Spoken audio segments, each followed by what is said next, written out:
अस्सलाम वालेकुम ख़वातीन व हज़रात, पेश खिदमत है हस्बे हाल। मैं हूँ आपका मेज़बान फरीद रईस। नाज़रीन, मुबश्शिर साहब के घर में आज एक बार फिर दोस्तों की महफिल सजी है। आइए देखते हैं। बेटा, मुझे लगता है आपके अबू को आने में देर लगेगी। ठीक है अंकल, मैं अबू को बता दूंगा कि आप आए थे। नहीं नहीं नहीं बेटा, मैं जा नहीं रहा। मैं तो कह रहा हूँ कि आपके पापा को आने में देर लगेगी, एक चाय का कप और बनवा लाए।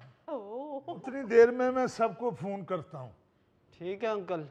ओ यार सॉरी भाई, मुझे देर हो गई। मतलब मैं काम में फंसा हुआ था। बेटे बाकी सारे चाय पी के निकल गए हैं, बताया तो था मैं अभी आ रहा हूँ। तो किधर गए सारे? नहीं, ये तो सारे कप मलंग अंकल ने पिए। बाकी लोगों को अंकल फोन करने लगे थे। यार, बच्चा आपका बड़ा शरारती है, कोई मौका नहीं जाने देता। डिटो आपकी कॉपी है। खैर मेरी डीटो कॉपी तो नहीं है, क्योंकि मैं इसके सारे दोस्तों को जानता हूँ। उनमें कोई भी अनाज खोर या फराडिया नहीं है। अनाज खोर तो पहले तुम्हारे पास बैठा है और फराडिये को मैं ले आया। यार ही को तो छोड़ी में लगता पे जिਵੇਂ चोर पकड़े। तो इसे गर्दन से क्यों दबोचा हुआ खैर है? क्या बताऊं मुबश्शिर, क्या हाल है? मुझे कह रहा है कि उधर मुबश्शिर की तरफ जाना, तो मुझे वहां गोल चक्कर से ले लो। अच्छा। मेरे पास गाड़ी नहीं है। अच्छा। मैंने कहा चलो ठीक है। मैं गया हूं वहां, तो अपनी गाड़ी में बैठा हुआ है। अच्छा। और मुझे देख के उतर के तो ड्राइवर को कह रहा है गाड़ी घर ले जाओ यार, शहर में एहतजाज चल रहा है, कहीं को पत्थर पुत्थर ना लग जाए गाड़ी को। यार ताको पता थे हालात की हो जे चल दे पे ने हुने डेंटिंग पेंटिंग गड्डी करवाइए, कहीं जायल ने इट बोनट दे उत्ते कट मारी आई। 25,000 रुपए का खर्चा थी। यार तो तेरी गाड़ी की एहतियात करनी है, उसकी गाड़ी नहीं है। उसने कौन सा गते की गाड़ी रखी हुई है? फराडिया झूठ बोल रहा है। और कौन से पागल ने ईंट मारी थी गाड़ी को? वो गाड़ी को ईंट मारी थी उस लड़की के भाई ने, जिसको तुमने आवाज कसी थी। मैंने तो वकील दे के मामला रफा दफा कराया था। शुरू से ही इसकी हरकतें ऐसी हैं। ऐसी है ना?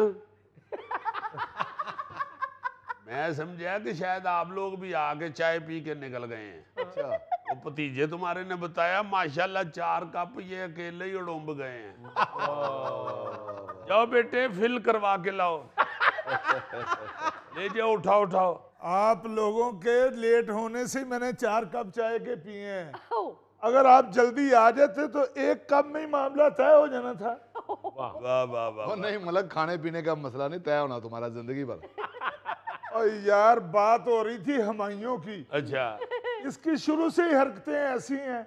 बचपन में हम एक मर्तबा स्कूल से भागकर पार्क में बैठे हुए थे। अच्छा। ये कैंटीन से कुछ लेने के लिए गया है।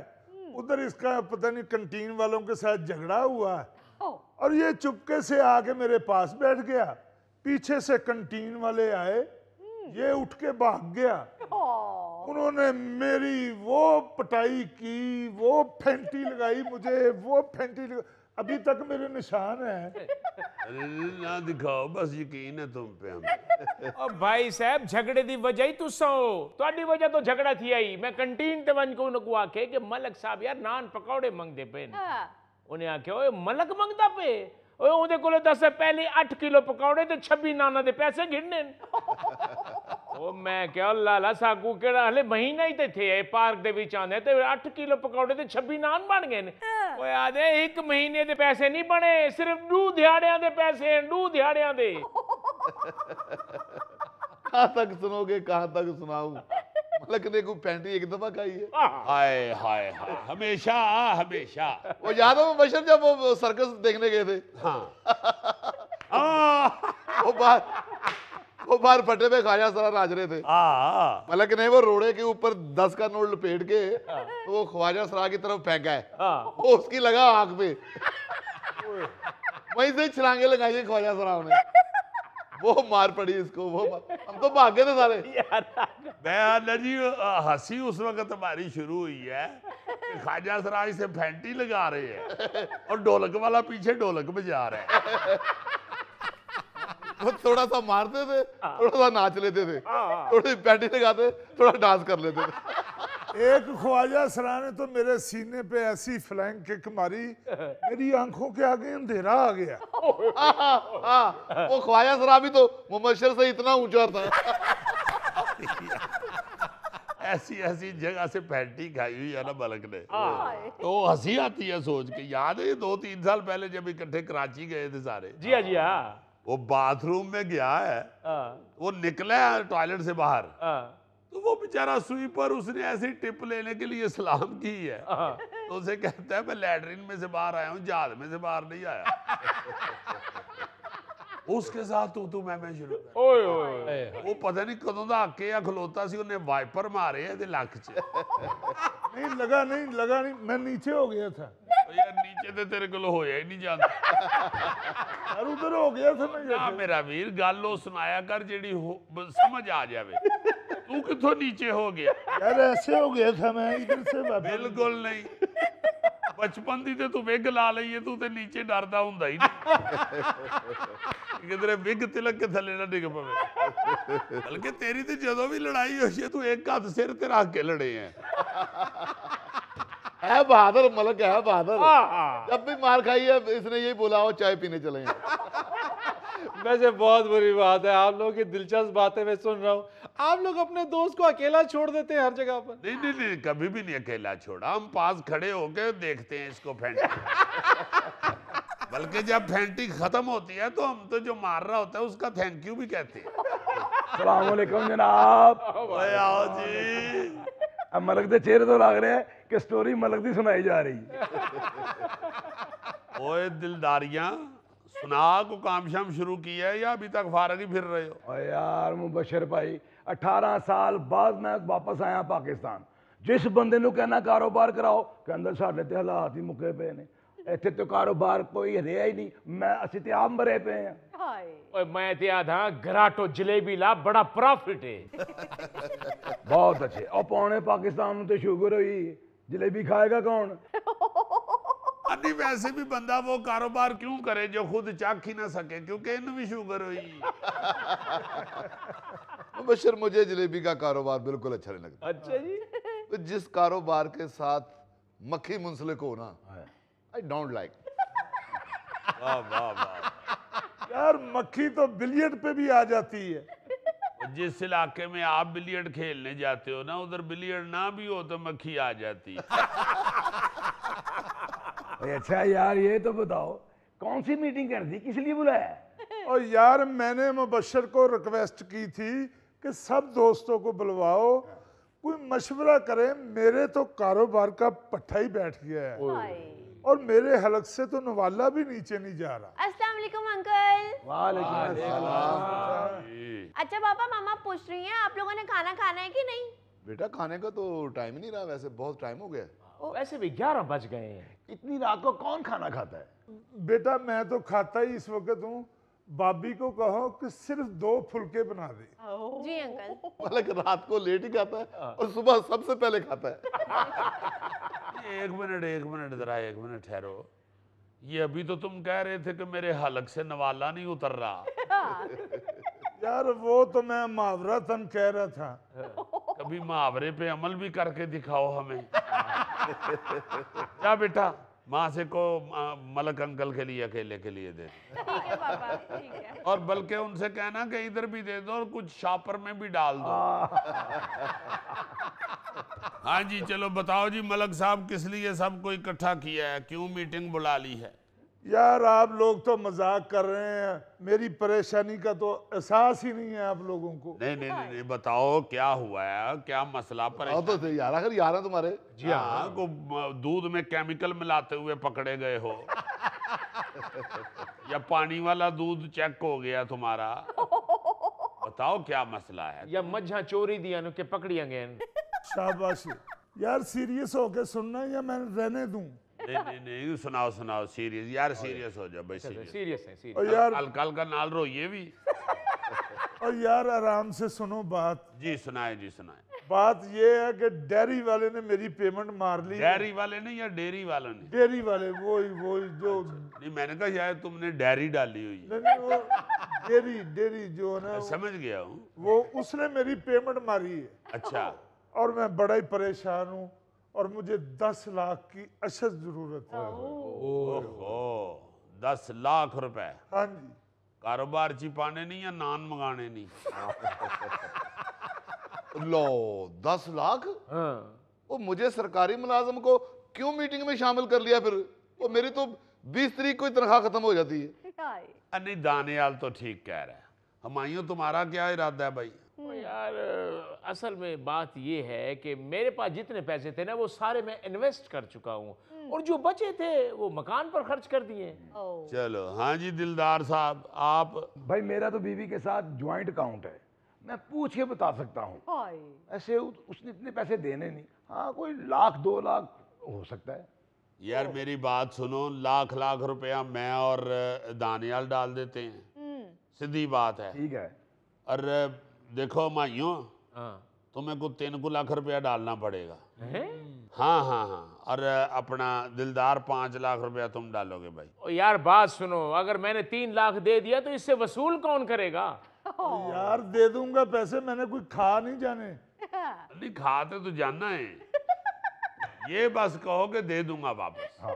मैं दे दूंगा मुबश्शिर, दे दूंगा। आप कह रहे हैं तो मैं दे दूंगा। देखो पैसे मैंने अपनी बेगम से लेके देने हैं, और वो आपकी भाभी के पैसे, और वो तुम्हें वापस करने होंगे। और यार जिस तरह भी यह करना तो पड़ेगा ना, है तो हमारा दोस्त। हाँ, देखो दोस्त के अगर आप बुरे वक्त में काम नहीं आएंगे तो वो फिर डी ट्रैक भी हो सकता है। बिल्कुल। ये तो है। यार ये ना हो कि जिस तरह का पिंडा है को मनशियात फरोशी शुरू कर दे।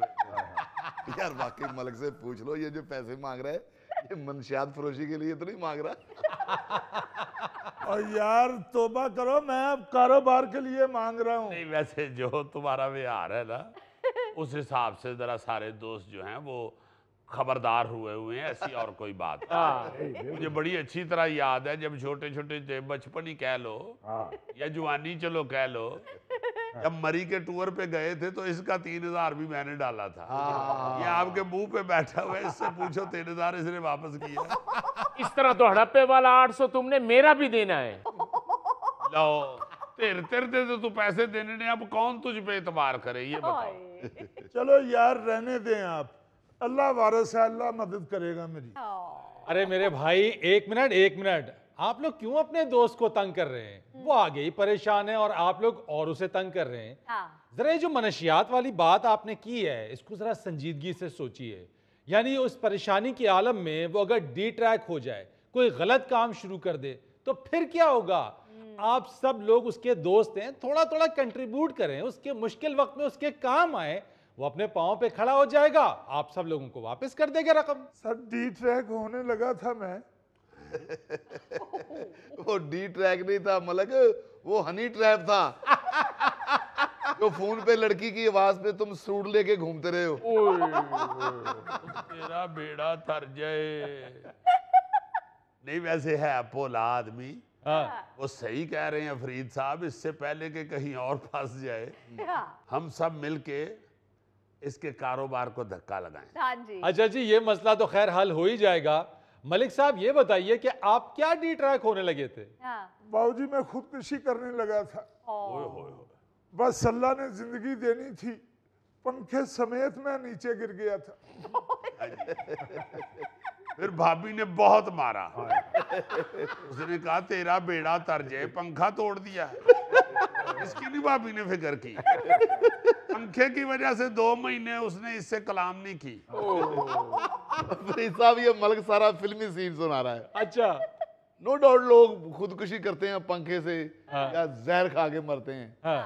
इसने 2 दफा कोशिश की है मलक ने मरने की, लेकिन ज्यादा कीमा करेले पका के ना कह रहा मैं ज्यादा खा के मर जाऊंगा। ये देख रहे हैं फरीद साहब, ये अभी भी सीरियस नहीं है।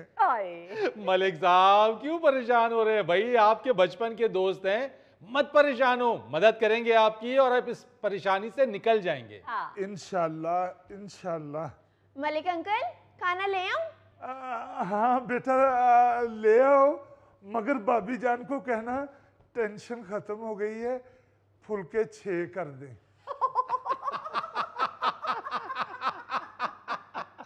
नाज़रीन यहाँ लेंगे एक छोटी सी ब्रेक। अब गर्मियों में तो एचकन पहन के बंदा टोट बटोट ही लगेगा ना। लिहाजा मैं समझता हूँ कि मौसम बदलेगा तो हुकूमत बदलेगी। अब मौसम ही नहीं बदल रहा तो मेरी पेशगोई क्या करे वहां पे।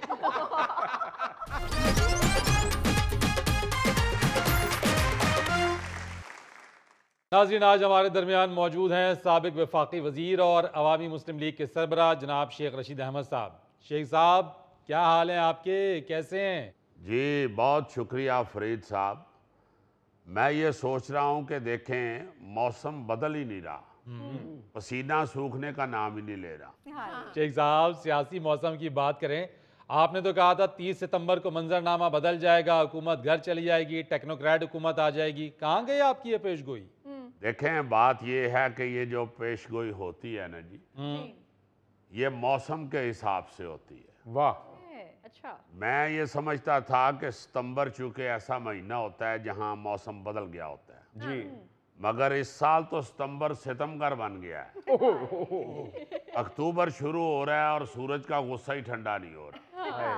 आप मेरी पेशगोई को छोड़ें, आप ये सोचें कि इस हुकूमत ने क्या ऐसी हरकत की है या क्या इन्होंने सितम ढाया है कि सूरज इतने गुस्से में है। अच्छा, नहीं, सूरज का गुस्सा भी जो है आप हुकूमत पे मुद्दा डाल दें। देखिए, यही होता है, आप तो नहीं जानते, हम बचपन में यही सुनते थे कि अगर सुर्ख आंधी आई है तो इसका मतलब है कि कहीं कत्ल हुआ है। तो ये जो मौसम है ये हालात बताता है। अब आप देखिए कि अगर इस वक्त तक सूरज का गुस्सा ठंडा नहीं हुआ तो वो लाजमन हुकूमत की किसी हरकत पे उसे गुस्सा है। चले, आप मान लीजिए आपकी पेशगोई मिस हो गई, पूरी नहीं हुई आपकी पेशगोई। देखें फरीद, आप बच्चों वाली बात कर रहे हैं। मैं ये समझता हूँ कि पेशगोई जो है वो कोई भी अल्लाह के फजल से शेख रशीद गलत नहीं करता, मगर मैं फिर वाजे करना चाहता हूँ कि जो पेशगोई है ये मौसम के हवाले से की जाती है। शेख साहब, मौसम का सियासत से क्या ताल्लुक है? फरीद, आप अभी बच्चे हैं, आपको नहीं मालूम कि मौसम का ही तो सियासत से ताल्लुक होता है। देखें, नई हुकूमत आती है तो एचकन पहन नहीं पड़ती है। अब गर्मियों में तो एचकन पहन के बंदा टोट बटोट ही लगेगा ना। लिहाजा मैं समझता हूँ कि मौसम बदलेगा तो हुकूमत बदलेगी। अब मौसम ही नहीं बदल रहा तो मेरी पेशगोई क्या करे वहां सीधी बात करें शेख साहब, हर पेशगोई आपकी नाकाम, हर पेशगोई आपकी झूठी साबित हो रही है। ओ भाई, आप मेरी पेशगोई को छोड़ें, आप ये देखें कि महंगाई का टेम्परेचर भी कम नहीं हो रहा। रोटी खाने को नहीं मिल रही लोगों को। इन जालिमों ने अगर रोटी का रेट कम किया है तो नान भाई ने देखें रोटी का वजन कम कर दिया। अब आप रोटी खरीदते हैं तो उसका वजन पूरी से भी ज्यादा कम होता है। भाई, या तो आपने इस वजन की रोटी देनी है तो थोड़ा सा साथ हलवा भी दें। क्योंकि टेक्निकली आप देखें, इतनी पतली जो रोटी है उसको आप अगर सालन के साथ खाएंगे तो वो शोरबे से नवाला पंचर हो जाएगा। इतना पतला नवाला जो है वो शोरबे में ठहरता ही नहीं। जब नवाला पंचर होता है तो साथ कपड़ों का भी सत्यानाश हो जाता है। तो कपड़ा इतना महंगा हो गया फरीद साहब, आपको मैं क्या बताऊं। जितने का कपड़ा आता था उससे दुगनी तो अब ये दर्जी सिलाई ले लेते। ऊपर से बिजली जिस रेट पे पहुंच गई हुई है, अब तो सूट इस्त्री करने को भी दिल नहीं करता कि इस्त्री लगाएं तो वो बिजली ऐसे खींचती है जिस तरह आजकल हुकूमत अपोजिशन को खींच रही है। एक साहब, आजकल आप इसी तरह की बातें करके वक्त गुजारते हैं मेरे। गौरी साहब, मैंने तो आज गौर किया है, आप हमारे प्राइमरी स्कूल में मदारी करने नहीं आया करते थे। आपने तो हमें बड़ा महसूस किया हुआ है। आप किसी वक्त आए मेरे पास, आपको मैं छोटे पाए खिलाता हूँ। मैं तो डबल पैसे दे के नान लगवाता हूँ। वाह, क्योंकि जो रेट है नान का वो बड़ा पतला लग रहा है, इसलिए मैं पैसे डबल दे देता हूँ, मगर नान अपनी तबीयत के मुताबिक ही लगवाता हूँ। आप आए किसी दिन, आपको छोटे पाए भी खिलाएंगे और साथ तिलों वाला कुलचा होगा। एक साहब, आपने जो कहा था कि 30 सितंबर के बाद इनकलाब आएगा, वो कहाँ गया? यार, शेख साहब ने पहले भी कहा था इनकलाब आएगा, वो इनकलाब तो नहीं आया, सलाब आ गया था।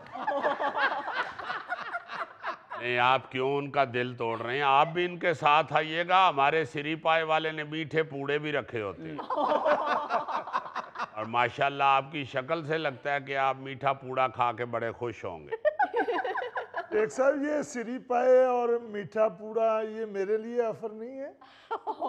बिल्कुल नहीं, चूंकि आपको पेशगोई वाली बात का पता ही नहीं है। बस जी, शेख साहब हर दफा अपनी नई पेशनगोई करके सियासी दुकान चमका लेते हैं, फिर तारीख गुजर जाती है तो अगली दुकान खोल लेते हैं। बेटा अपने घर वालों से कहो वो सारी चूरी तोते को ना डाला करें, आदि तुम्हें भी खिलाया करें। बात ये है फरीद साहब के गरीब की बड़ी बुरी हालत है। हाँ। महंगाई इतनी हो गई है, यकीन माने कि लोगों की चीखें निकल गई। शेख साहब क्या बात कर रहे हैं, महंगाई डबल डिजिट से सिंगल डिजिट पे आ गई है, आप कह रहे हैं महंगाई बढ़ रही है। आप बताएं, मार्केट में विंटर की नई कलेक्शन नहीं आई? नहीं जी, अभी नहीं आई, मौसम नहीं ना बदला अभी। अब देखे ना कि किसी भी जगह को आप छेड़े, किसी भी कारोबार की बात करें, हर चीज का सत्यानाश कर दिया इस हुकूमत। शेख साहब नई कलेक्शन का हुकूमत से क्या ताल्लुक है, वो तो मौसम बदलने पे आती है।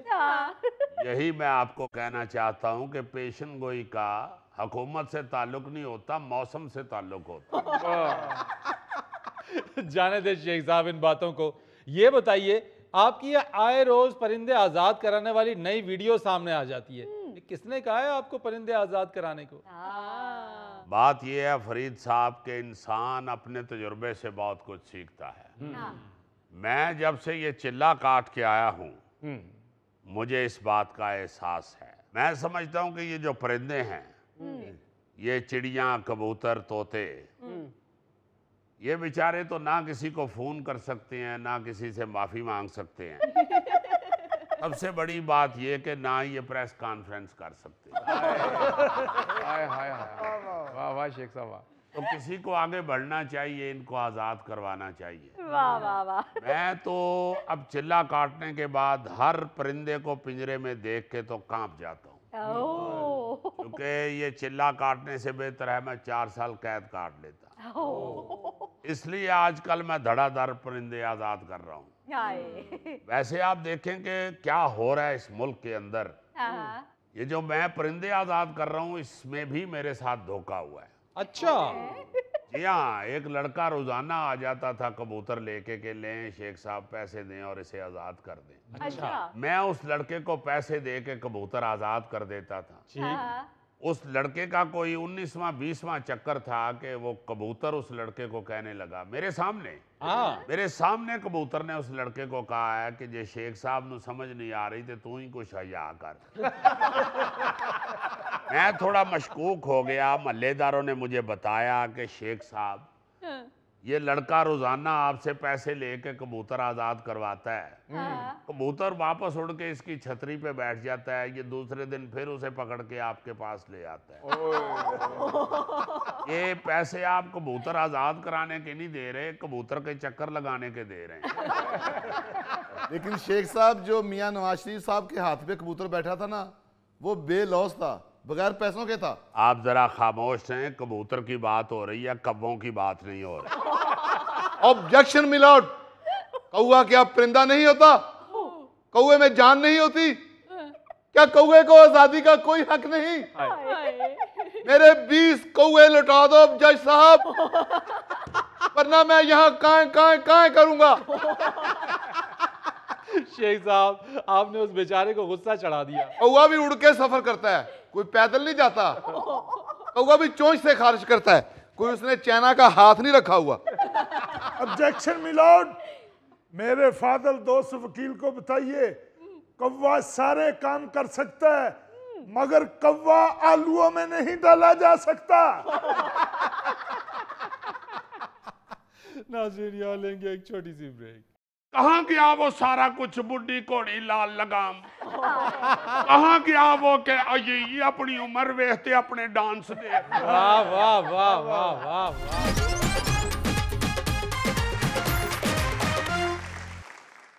जीजी आज कौन सी खबर लेकर आए हो? आज न्यूज जेम्स बॉन्ड 0092 जो आपको खबर सुनाने वाला है, उसकी समरी ये है। दिल होना चाहिए जवान ते उम्र की रखे है। ये हम गा तो छोड़ते हैं मगर इस पे अमल बहुत कम करते हैं। आपको ये खबर सुन के तो एहसास होगा कि वाकई ये गल ठीक है, दिल होना चाहिए जवान, उम्र च की रखे है। सही बात। मुकाबला हुसन तो आप जानते ही होंगे, जी जी।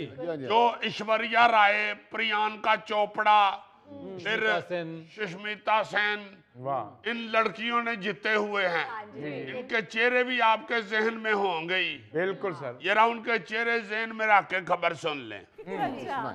जनूबी कोरिया की चुई सून नामी 81 साला खातून की जी। मिस यूनिवर्स मुकाबले में शिरकत। वाह जी वाह। क्या बात। मीडिया रिपोर्ट्स के मुताबिक चुई सून मुकाबला तो न जीत सकी, लेकिन उन्हें बेहतरीन ड्रेसर का अवार्ड दिया गया। वाह। अब जरा ये देखें कि कहाँ गया वो सारा कुछ, बुढ़ी घोड़ी लाल लगाम, कहाँ गया वो कि ये अपनी उम्र वेखते अपने डांस दे। वाह वाह वाह वाह वाह वाह। अक्सर मुझे लोग कमेंट कर देते हैं, अच्छा। क्या ये तेन शर्म नहीं आती डांस कर दिया। अब इस 81 साला अम्मा जी को कौन जाके पूछे कि मां जी तुसी मुकाबले हुसन च टुर गए हो। ओ हाय, तुसी डॉक्टर ओ भी होम्योपैथिक वाले को दवाई लैन जाओ, बिस्मिल्लाह। आप मिस यूनिवर्स के मुकाबले में जा रही है। जे ਤੁਹਾਡੇ 'ਚ ਹਿੰਮਤ ਹੈ ਤੇ ਆਖਰੀ ਵਾਰੀ ਰਿਸ਼ਤੇਦਾਰਾਂ ਨੂੰ ਮਿਲ ਲਾਓ। मगर मैं समझता हूं कि ये मिस चुइसन ने बहुत अच्छा पैगाम दिया है। बिल्कुल। वो जो वहां पे पहुंची हैं, और ये पहली दफा हुआ है, वरना 28 साल तक की उम्र के खवातीन उसमें हिस्सा ले सकती। वाह जी वाह। पहली दफा ये हुआ है कि 81 साल खतून वहां गई हैं। वाह। और आप ये सुन के भी हैरान होंगे कि ये मिस यूनिवर्स का मुकाबला जो है ये 1954 आई मीन 1954 में शुरू हुआ था। उस हिसाब से मां जी मुकाबले से भी 10 साल बड़ी है। अजीजी, आई थिंक हुसन भी किसी उम्र का मुताज नहीं है। वाह। बिल्कुल, आप भी ठीक कह रहे हैं और चुईसून भी ठीक कह रही है। मैं तो उस वक्त से ये सोच रहा हूँ कि ये जो मिस एशिया, मिस यूनिवर्स के मुकाबले होते हैं ना, हाँ जी, हाँ जी। या मिस्टर एशिया और मिस्टर वर्ल्ड के मुकाबले होते हैं बॉडी बिल्डिंग के भी, उसमें इनका सारा कुछ लिखा जाता है। इनकी एक्टिविटीज, इनकी खुराक, ये क्या क्या एक्सरसाइज करते हैं, ये सब कुछ इनके साथ इनकी सीवी में आया होता है। सही। बाकी तो जो है मिस यूनिवर्स हुई खवातीन, उनके हवाले से लिखा होगा कि जी सुबह सुबह उठती हैं और फिर फ्रेश सैलड का नाश्ता करती है।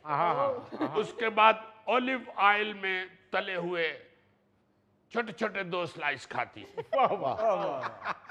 उसके बाद आता होगा जी के लंच में ये Russian salad with fresh salad and olives खाती हैं। फिर डिनर में आता होगा कि फ्रेश फ्रूट खा के सो जाती है। और मिस चुईसोन का क्या आया होगा कि सुबह सुबह उठ के पहले 4 रस खाती हैं। उसके बाद इनका पोतरा थोड़ा सा दलिया भी देता है और नाश्ते में अपनी शुगर वाली गोली खा लेते हैं। और दोपहर को इनके पोते इनको एक छोटी चिकन की बोटी देते हैं जो ये डिनर तक चूसती रहती है।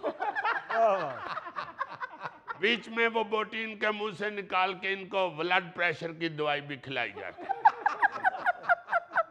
फिर डिनर के वक्त वो बोटी फेंक के तो 2 फाड़ियां माल्टे की चूसती है और उसमें गोडियों की दर्द की दवाई खा के तो फिर सो जाती है। और नजर वाली ऐनक पहन के सोती हैं ताकि ख्वाब धुंधले ना आए। और दिन में एक बार गिरती भी हैं। जी जी। और इनकी एक्सरसाइज में लिखा होगा कि सुबह उठ के 1.5 घंटा अपना दांतों का बीड़ तलाश करती है। उसके बाद अपनी चप्पल का एक पैर बेड के नीचे से तलाश करने की अनथक एक्सरसाइज करती है। उसके बाद अपने बेडरूम से निकल के तो बालकोनी तक जाती है और उसके बाद दोनों हाथ कमर पे रख के तो अपनी मेड को आवाज देती हैं, पीछो नी कुड़ियों मेरी गाल क्यों नहीं सुनती। ਹੁਣ ਮੈਨੂੰ ਫੇਰ ਵਾਪਸ ਜਾਣਾ ਪੈਣਾ। यार 81 साल की उम्र में देखें मिस यूनिवर्स का मुकाबला लड़ने चली गई। इस उम्र च ते बुजुर्ग बेचारे ईद शबरात ते सूट बनाना भी छड़ देंदे। बिल्कुल तो कहते ने ऐसा हुण की पाना है। ऐसे उनका अपना ये कहना है कि मैं ये मुकाबले में हिस्सा लेके ये एहसास दिलाना चाहती थी, ये साबित करना चाहती थी कि आप हिम्मत करें तो उम्र कुछ नहीं होती। वाह जी वाह। आप किसी भी उम्र में कुछ भी कर सकते हैं। आपको दिल नहीं छोड़ना चाहिए, दिल छोटा नहीं करना चाहिए। सोटी पढ़ो तो जाओगा। वैसे ये भी मैं सोच रहा हूँ कि शायद उनके इस मुकाबले में हिस्सा लेने की वजह से बाबी होरां ने इन्होंने कुटिया भी होवे। हाँ जी, जितनी उम्र ज्यादा होती जाए ना उतनी मोहब्बत बढ़ती जाती है मियां ने। अच्छा हाँ, मैंने खुद देखा हुआ है 80-80 साल का बाबा जेड़ा अपनी बीवी नाल लड़ रहा है कि तू उधर क्यों वेख रही सैं। उस बेचारी ने हुण की वेखना है। तो शायद ये मुकाबला लड़ के घर आई हो तो अगों इन्होंने कुट पई होवे। ਹੁਣ ਇਸ ਉਮਰੇ ਉੱਥੇ ਮੁਕਾਬਲਿਆਂ 'ਚ ਜਾ ਕੇ ਮੇਰੀ ਬੇਇੱਜ਼ਤੀ ਕਰਾਏਗੀ। ਮੈਨੂੰ ਪਹਿਲੇ ਤਾਂ ਛੱਡਦੀ, ਮੈਂ 2-3 ਸਾਲ ਪਹਿਲੇ ਹੀ ਫੌਤ ਹੋ ਜਾਂਦਾ। ਹੁਣ ਮੈਂ ਆਪਣੀਆਂ ਅੱਖਾਂ ਨਾਲ ਵੇਖਿਆ ਤੇ ਕੰਨਾਂ ਨਾਲ ਸੁਣਿਆ। ਹਰ ਮਹੱਲੇ ਦਾ ਬਾਬਾ ਮੈਨੂੰ ਲਾਮਾ ਦੇਣ ਡਿਆ। ਉਹ ਕੋਟੂ ਆ तेरी चूई सून किधर गई? अजीजी ये तो हमारी मशर की सोच है ना। हो सकता है बाबा उसका खामन जो हैप्पी हो और पूछ रहा हो कि चेक कितने का मिलेगा। हाय हाय, क्या बात है। ये है गुर्बत। यानी गौरी को सिर्फ ये ज़हन में आया है कि उस माई को चेक कितने। अच्छा भला तुमने पॉजिटिव तबसरा शुरू करके आखिर में वाट लगानी शुरू कर दी। यार दोनों तरफ देखना चाहिए ना, तस्वीर के दोनों रुख देखने चाहिए। ये तो बड़ी अच्छी बात है कि 81 साल की उम्र में वो गई हैं वहां पे मिस यूनिवर्स का मुकाबला लड़ने। और क्या, मगर साथ ये भी तो देखना चाहिए ना कि ये कितने डेग डुग पैते। अजीजी भाई ये माँ जी किस मुल्क की है? और यार मुल्क तो बताया है जनूबी कोरिया की हैं। ये पूछो कितने किलो की हैं। नाज़रीन यहाँ लेते हैं एक छोटी सी ब्रेक। ये भुट्टो शबाज शरीफ लैन गया सी मलंगा। ये मेरा ख्याल है वेस्ट इंडीज का मलंग है। पेंट कोट और हैट भी और मलंग भी।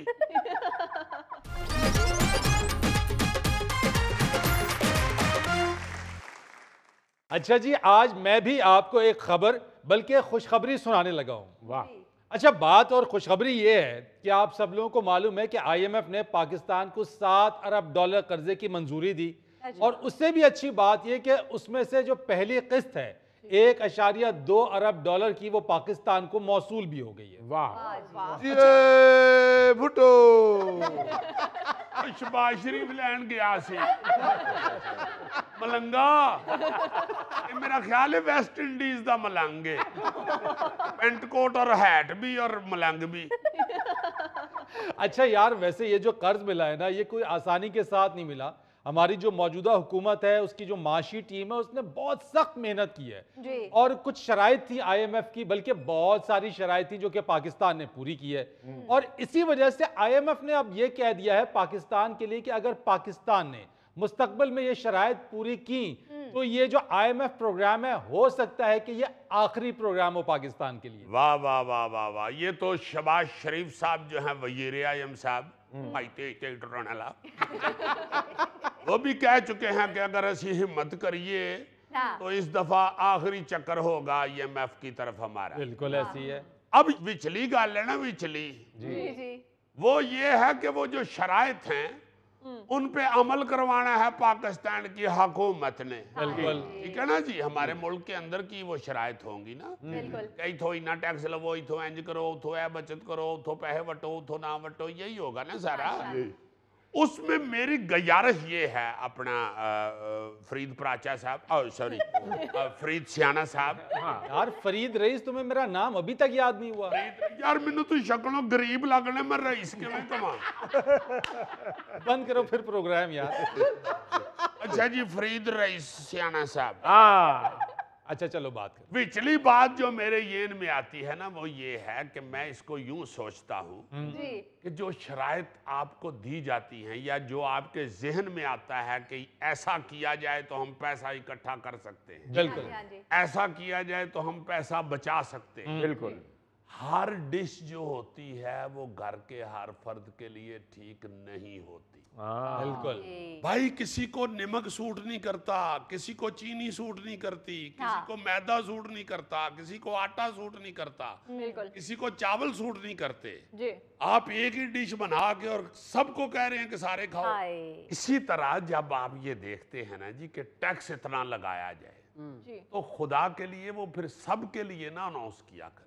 वाह, आपको फिर चुनना चाहिए कि ये जो हमारा प्रोग्राम है ये किन लोगों को सूट करता है, किन को सूट नहीं करता। हाँ जी एक छोटी सी मिसाल है, छोटी सी।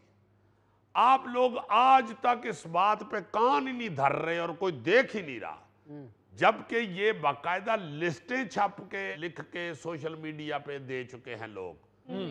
कईयों ने ये सोशल मीडिया पे डाली हैं चीजें कि हमारे सरकारी जो रिहाइश गाहें हैं पूरे पाकिस्तान में, ऑफिसर्स की, डिप्टी कमिश्नर्स, कमिश्नर्स, जजेस, जिन बड़ी बड़ी कोठियों में और बंगलों में रह रहे हैं, वो बड़ा पैसे का ज़िया है। हाँ जी एक तो ये बात कि अगर कोई 100 कनाल के घर पे रह रहा है तो बेचारा आप ही कल्ला डरदा होना है।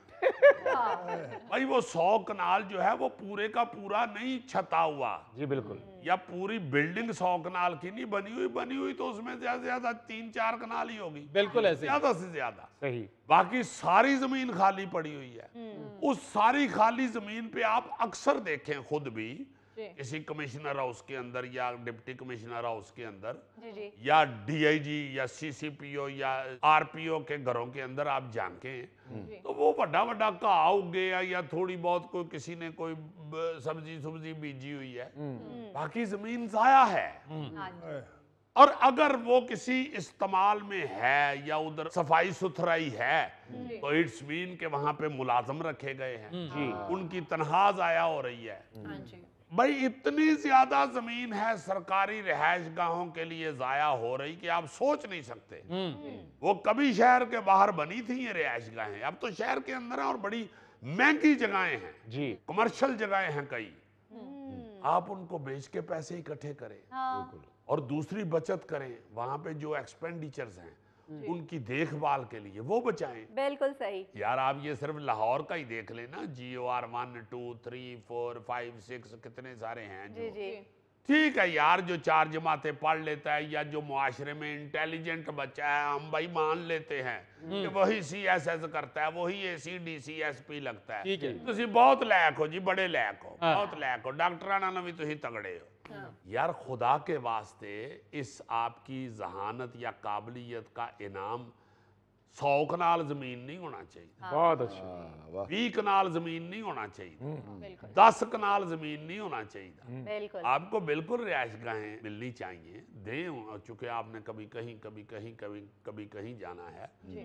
यार मैक्सिमम मैं पहले भी एक दफा अर्ज कर चुका हूँ, 2 कनाल का घर बहुत बड़ा होता है, बहुत बड़ा, बिल्कुल। बहुत बड़ा घर होता है 2 कनाल का भाई। जी सर। उससे ऊपर जो प्राइवेट भी घर बने हुए हैं वो अय्याशी है, सही बात है। वो अपने मजे ले रहे हैं जिंदगी के, उन्होंने पैसे कमाए हुए हैं, वो कह रहे हैं। आपने जितनी काबिलियत हमें दिखाई है या जो आप सर्व कर रहे हैं उस हिसाब से 2 कनाल का घर बहुत है आपका, 1 कनाल का घर।